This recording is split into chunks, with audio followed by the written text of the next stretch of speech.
ino-notes ko muna ha, bago ko siya talagang iayos sa utak ko. Since magulo pa. Diba?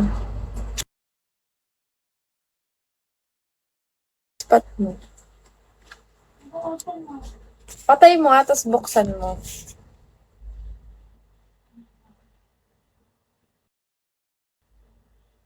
Sir, I'm a bit nervous about being here. Oh, let you show what I'm going to say. So bear with me, please, if I take up too much of your time. Seeing this box is the ring for your orders. Just my everything. Getting close. It be such a big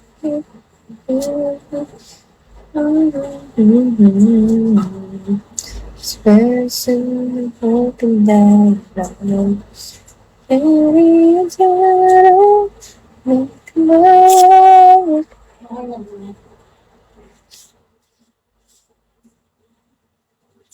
First, you should be responsible when you're inside the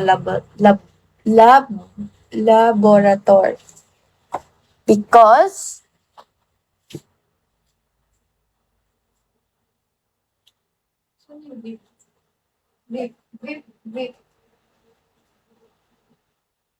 and be aware to your surroundings. Wow. On ba yun or two? Be aware on your surroundings. Sophie. Be aware on your surroundings. In. Two. Hindi ako nalito. Wait lang guys ah.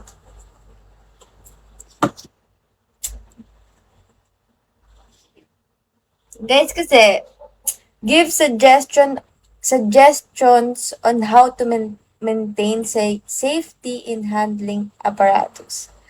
I think guys, we should be first, syempre guys, dapat responsible ka kung paano mo gagamitin yung mga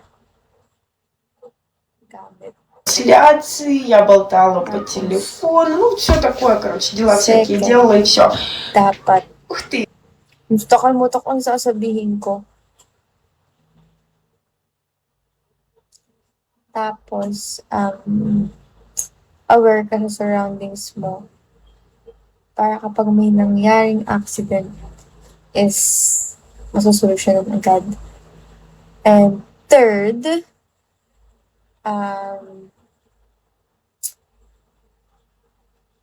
alamin mo, before ka pumasok sa lab, alamin mo lahat ng do's and don'ts para hindi na humantong sa ganong sitwasyon.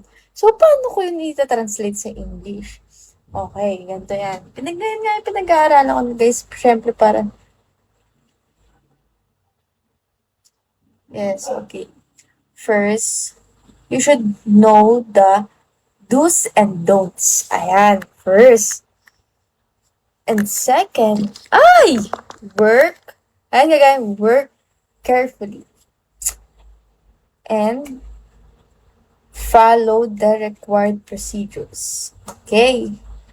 So, we can minimize errors. Tama ba yun, guys? Oh, basic answer. Pero mahaba to eh. Dapat 3 sentences. Oh, itandaan nyo yan. Gali guys, turuan nyo ako mag-aral. Tandaan nyo yan. Nakalimutan ko. First, nakalimutan ko. Susulat ko na nga. Daldal ako ng daldal. First, before you enter the laboratory,